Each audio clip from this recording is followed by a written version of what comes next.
Hi, marketers. This is Dots, and welcome to the Marketing Leadership Podcast. With me here is Tai Goodwin, marketing strategist and CEO at That Marketing Team. That Marketing Team. We will discuss a quick guide to marketing automation for brand strategies. I know you guys are ready, so let's do this. Tai, welcome. How are you doing? I am fantastic. I am so excited for this conversation. Yeah, absolutely.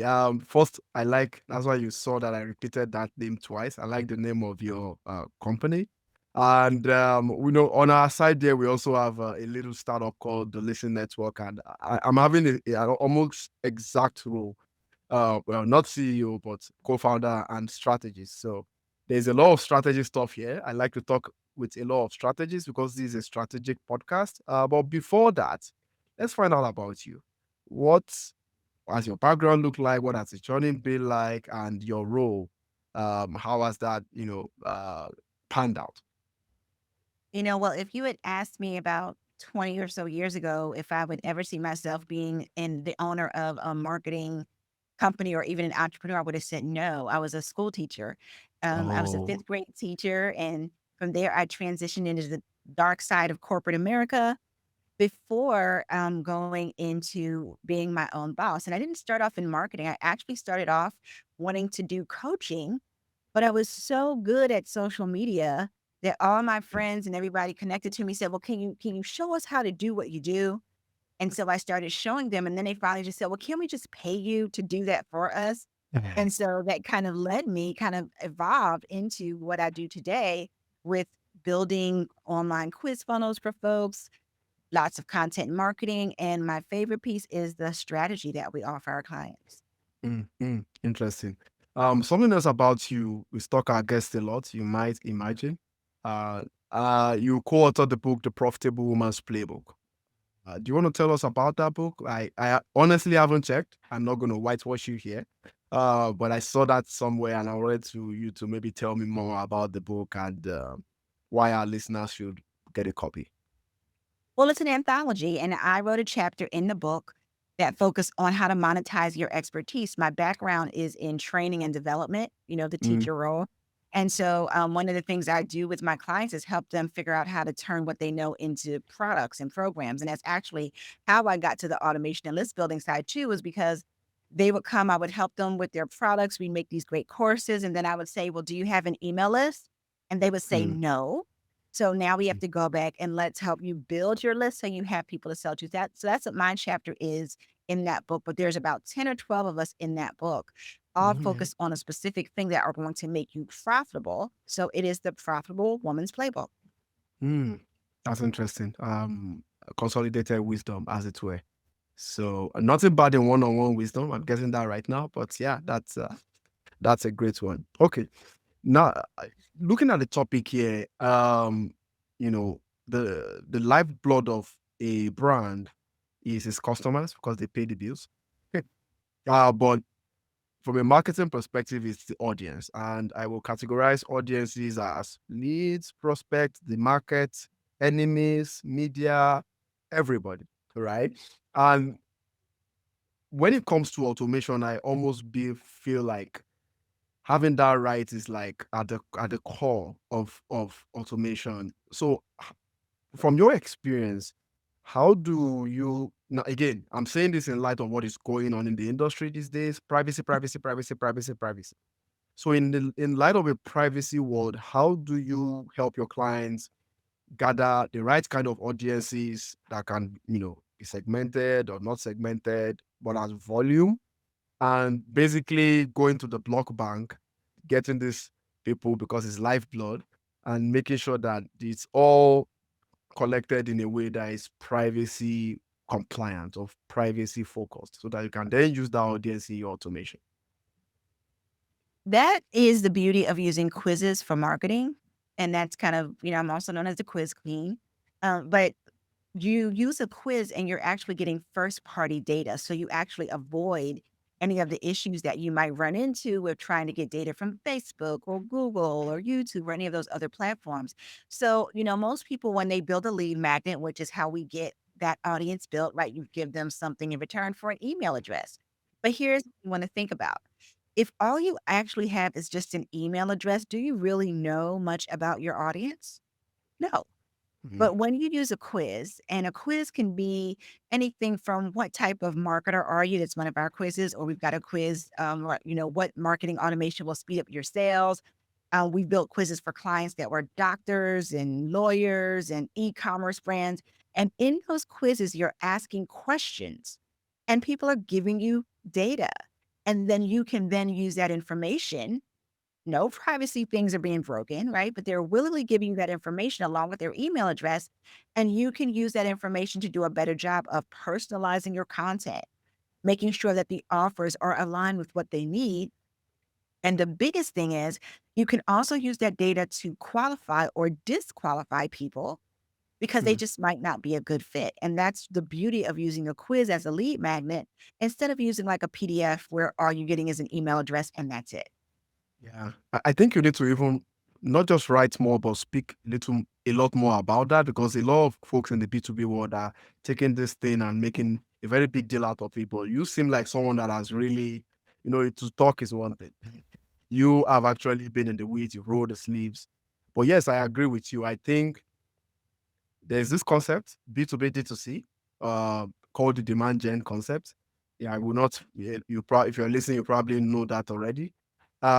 Where basically, you know, you're generating demand through some awareness and things like that. And then you're trying to capture that demand. So there's a long debate today about how to better capture demand. Some people are saying, like you said, PDF is not the right way. There are better ways to do that. But I haven't really seen people look at this quiz concept as a way to capture data in the right way and in even a more engaging way, in a more brand centric, top of mind way. I also guess what you're saying is in line with what we might call a wizard, right? Because for just before you answer that, like I'm involved in some projects currently, D2C projects where there are so many products. So there's a wizard that needs to be built where you ask you a bunch of questions, at the back end we design and if there's statement, if you will say this, say that, and then we give you like a product recommendation, and then maybe on top of that collect your email. So would wizard and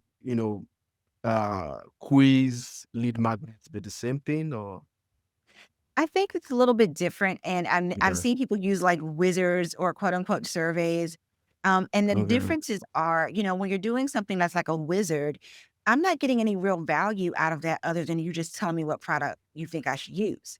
Mm, And that makes perfect sense if the person is far enough down that buying journey where they're ready to make a buy decision. But what's happening now with our audience is our community of buyers being more savvy, right? They have so many more options. It's very rare that somebody is going to come to your site or visit your product page and buy immediately, unless you're like, selling like the cure for cancer or the common cold, right? They're going to get mm, that immediately. mm, So you have to spend some time nurturing and building that relationship. So if I come to your website and I take your wizard and I'm not ready to buy, but all you've told me is, hey, get this product, they didn't give me much to think about. mm, However, what if, I came to your site and I took a quiz or an audit or a survey, right, or something like that, and you gave me some feedback that said, hey, based on how you answered, here are 3 things you need to consider in making your purchase. mm, Oh, wow. mm, You gave me some valuable insight that nobody else has given me. Your trust factor goes up tremendously. And now the next time you say something, I'm going to listen a little bit more because you've already delivered value. And that's what's missing from a lot of things out here. We're kind of in this microwave space where we think that people literally think that if you have a website and people go to it, they're going to buy immediately. yeah, And between all of the options that people have now, one of the ways to differentiate yourself is to deliver value and understand that the sales cycle takes a little bit longer and sometimes a lot of bit longer, especially if you're in a B2B market where people are not just, looking for answers, they're also evaluating, right? They're also looking for reviews, they're also looking for guidance, and you've got to kind of be all of those things in order to close those sales. interesting. This is about to become a quiz podcast, but I think that's fine, because I'm about to ask another question. So, from your experience all this while, from a B2, if we're going to compare D2C and B2B together, which which one do you think gets more interest in this marketing tactic? I think it depends on how you use it. You know, Okay. B2C, you've got consumers, that are, they want to buy something, they want to get the review, they want to know what's the best thing is. And when we do it for, if in that market, we call it a quiz and that makes sense. But if Mm. you're B2B, if I'm trying to bring in a $2.55 million company, I'm not going to say take my quiz, but what I might say is get your scorecard. I might Oh, say okay. is take this audit. We've got an audit for you. And it's the Yeah. same concept of you answering questions, which gives me data. And at the end of that data, I'm going to give you some feedback and some results. And that's going to help us start our relationship off on a better foot than you just gave me your email address. Yeah. This is interesting. Like I said before, I think you need to draw on this topic a lot because as Dot loves marketing, you tend to follow a lot of marketers. And then you follow more marketers if you are trying to get them as guests on your podcast. People discuss the problem. They are very good at saying PDF is not good enough. But and then they tell you build awareness with LinkedIn or social media or content marketing. And then they say PDF is not good enough. So those are two different subjects, basically. Brand awareness is where we discuss the contents to create. Demand capture is when not to use a PDF. But what you hear happening these days is people combining those two in the conversation because they are not able to explain what the solution is for each of those problems. The solution for content is very easy, but the solution for demand capture has not really been. Do not use PDF. Use what? We don't know. And then it's a bunch of fluff. My apologies to all the fluff guys out there. Your Instagram, your page is probably growing very fast. I want to dive deep this a little deeper. So we are still on marketing automation but I would say from a quiz perspective. You run this quiz campaign, it goes well for both sides. It's a large data set. Now it's time to prepare your data for marketing automation, and this is where segmentation comes into play. Um, and of course, segmentation always helps marketers to cut through the noise so that their marketing is, well on point and it hits everyone at their buyer's journey, as it were. What are some of the practices that you do? What are some of the things that you do in order to take that data and start to segment it in preparation for marketing automation at for any channel? Basically? I know if people these days will say, "Are you talking about email?" Or you can actually automate with Google Ads as well and a few other channels. So how do you do it? Well, if we're specifically talking about, a quiz, Mm, we are using the results of the quiz to segment our audience so that we know what their biggest problem is or what their biggest challenge is. We're also asking demographic questions in that quiz, right? So it's not just like what type of flower are you? And I don't that was funny, but we really are doing behavior based quizzes. So it mm, might be something like, or the one that we're talking about here that we give is, what marketing automation will speed up your sales, right? So immediately based on how you answer, I know if, you need to speed up your sales because you don't have a way to qualify people automatically. You don't have a way to drive more traffic automatically. I'll know that data. So that's going to give me those segments, right? So that I can say, you need this or you don't need this, or, hey, we've got this offer for you. But the mm, other ways that I think people should take a look at segmenting their audiences are by interest. Like I just did an automation class the other day, and I was teaching people about using trigger links in emails. So, for example, whenever we make an offer, everybody who clicks that link and goes and looks at the page, we're tagging them in our system as interested. mm. So now, months later, after we've been running this for, 90 days, which is a good marketing cycle for us, if we go back and we see that we've got 300 people that were interested, but only 50 of them bought, guess what's going to happen for those 250 people? They're gonna get Mhm. special offer, there might be special Yeah, content, they might get a yeah, special invite, right? yeah, But we're yeah. using the data to kinda help us figure out, okay, where should we be focused? Or one of my favorite things is, when we take a look at data as far in automating things, if we start marketing something and we're seeing that we're getting the wrong people, it's a signal for us that we need to change our marketing tactic. Right? Maybe we're looking at the wrong place for people, right? Mhm, Maybe we are not using the right words to get the right people in. So I love being able to segment our audience, but not just for the sake of having tags and having multiple lists, but being Mhm. able to make data-based decisions about what to fix, what's working, and most importantly, what's the best way or the better way for me to serve my clients. Interesting. I have not had a very technical lady uh, in marketing at this point. I mean, we've had guys like Dana De Tamaso and so on, but man, this is awesome. So awesome that if you're listening, the topic has been changed to marketing automation and demand capture for brand strategy. This is really really great stuff, and I like all the things that you mentioned. What I would say is that those nuances are a lot of work if you're listening. So if you want to do it, do it. If you don't want to do it, then it's your loss. But ultimately, it's quality over quantity, and if done very well, you can easily um, grow from the inside out, which is something I've always preached on this podcast. Like engage the most relevant segment of your audience as possible. Communicate that to them in the right way and see how your business grows by them becoming your fans, as some people would say it. Basically, it's the marketing industry podcast, guys. It is not the quiz podcast, even though we are discussing quizzes. And this is a very, very amazing, amazing episode. Like, even personally, I think I will be doing a piece on demand capture and quoting you a lot of times on why it's important to rethink this from a gamification perspective, whether it's on the B2B or the D2C side. Guys, if you're listening, don't just, say this guy is good or this guest is good. Of course, the guest is awesome, but follow and subscribe to the podcast. Very, very important whenever you listen, and also leave a review. The review helps us a lot. There are so many, podcast episodes out there. Some go too technical, some have a million swear words just to make sure that people love them. People go through the extreme, but we are just original. It's just me. Dots loves marketing, and guests like Ty. So, and sometimes Brian, chipping in as well because after 150 episodes, hopefully we land there. Brian is going to be a very well versed and skilled marketer by just witnessing my episodes all the time. Oh, guys, please review, please subscribe. It helps a lot. My plan is not to do anything drastic or clickbaity you into this. I'm literally begging you, okay? So please, I hope you do that.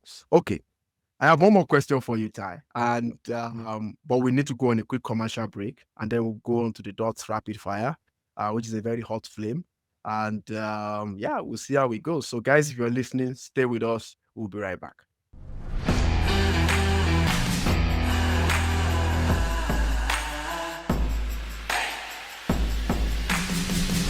Welcome back, guys. Now it's the dots rapid fire. We call it the hot kitchen or the marketing court of law. Either one is not pleasant, so we'll see how it goes. But it's 3 questions, Ty. You said the truth and nothing but the truth. Are you ready? Okay, I'm ready. Let's Okay. go. Okay, good. So the first one is, what is your best marketing KPI? And I don't want to hear revenue or sales. My best marketing KPI? Mm-hmm. You mean my own personal results? Yeah, it doesn't matter. The fact that I used one quiz and one ad to generate 9,000 leads in 4 months. What you say 9,000? 9,000 leads in 4 months. Oh my God. Yeah. Wow. Wow. I sincerely need to think about this. This episode will probably come out in 2024, but we are recording close to December 2023. So I will probably be ahead of you guys, in trying to test out this game thing, because it's not about the volume. It's easy to bring volume. I work with enterprises on a daily basis, and they say, let's just rack up the volume. I like to get my bonus. But it's about the quality. And based on everything that we discussed so far, I am not assuming, I am knowing that all those 9,000 you said, they are all quality because of they've engaged so much with the brand, and because of the process that it might take to designing, those quizzes, as it were. So that's really, really impressive. Okay, cool. I like that. Second question is a little bit casual. How long do you use social media every day? Oh, wow. I'd probably say about 1 or 2 hours, and to be honest, about an hour of that is just me looking at reels of funny things that make me laugh. Oh, okay. Yeah, that's allowed. That's allowed.